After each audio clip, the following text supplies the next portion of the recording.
السلام عليكم ورحمة الله وبركاته، ازيكم عاملين ايه؟ يا رب تكونوا بخير.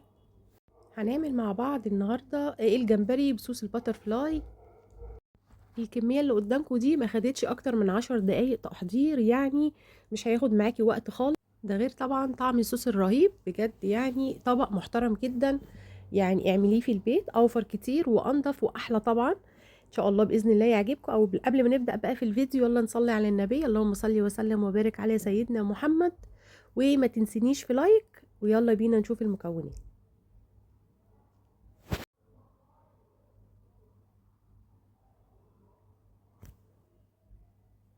اول حاجه معايا هنا كميه من الجمبري. انا كنت عامله بصراحه كميه، يعني ما كنتش عامله الكيلو بس حبيت اصور معاكم الجزئيه دي عشان تشوفوها.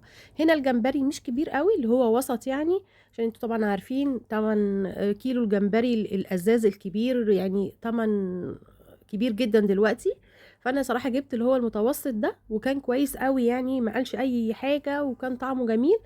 حبيت بقى ايه افتحه كده من الظهر، وطلعت منه السلسله الرمليه، ودي ضروري طبعا زي ما انتم شايفين، يعني هي واضحه معاكم في الكاميرا.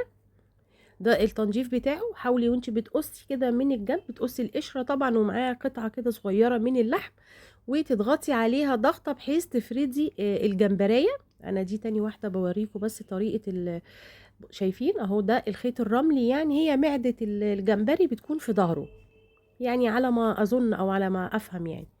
ف هتخرجي طبعا اكيد الكيس الرملي ده من الظهر، وهتفتحيه زي ما انت شايفه. هنخليها راس وديل، يعني انا مش هشيل خالص الراس ولا الديل، وزي ما هو كده بقشره.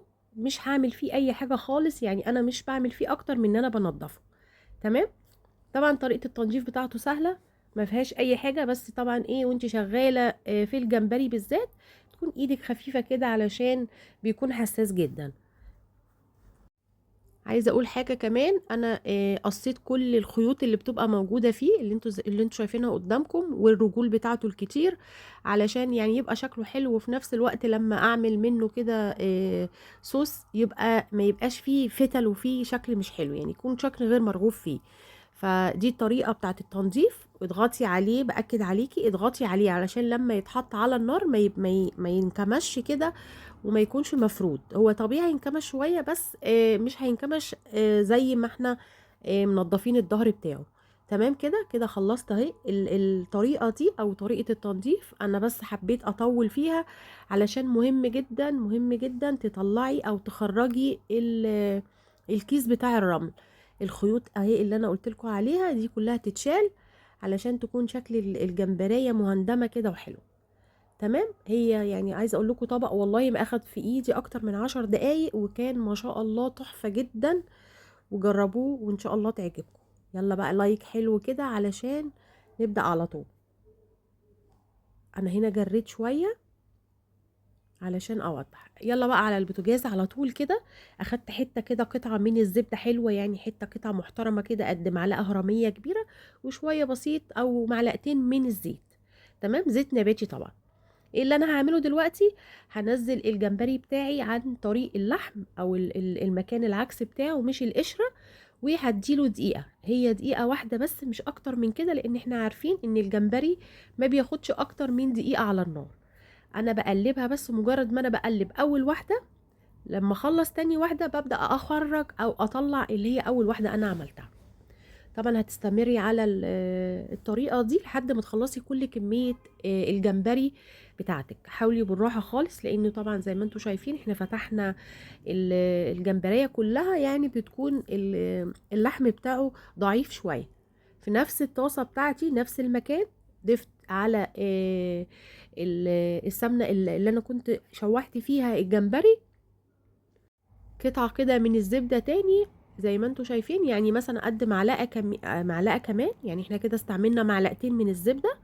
تمام. وهاخد فصين من التوم، يعني مش اكتر من كده. طيب انا بعمل ايه دلوقتي؟ انا دلوقتي بعمل الصوص بتاع الجمبري بتاعي. نزلت بمعلقة معلقة دقيق، معلقة مش مليانة، يعني زي ما انتوا شايفين. اول ما تشمي ريحة الدقيق انا مش بحمره، اول بس ما الاقيه ريحته طلعت كده بديها معلقتين من المستردة، ودي اساسية في الصوص بتاعي، يعني ما تحاوليش تحطي اي حاجة غيرها. والله يا جماعة لو دقتوا الصوص ده بجد يعني افضل من الف وصفة شفتيها او اكلتيها بره. هتعجبك جدا وهتتبسطي جدا ان انت عملتي الصوص ده في البيت. هو ما فيهوش يعني ما فيهوش حاجات كتيرة، بس بجد طعمه رهيب.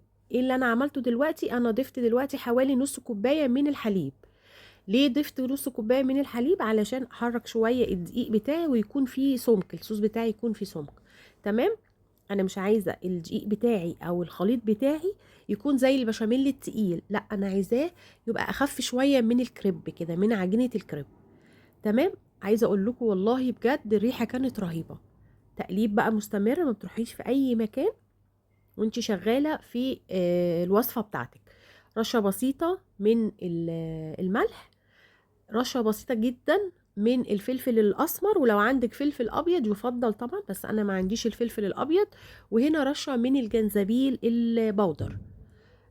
بس مش هضيف أي حاجة تانية خالص غير الكريمة طبعا، عشان أعزز الطعم وأخلي الطعم غني جدا.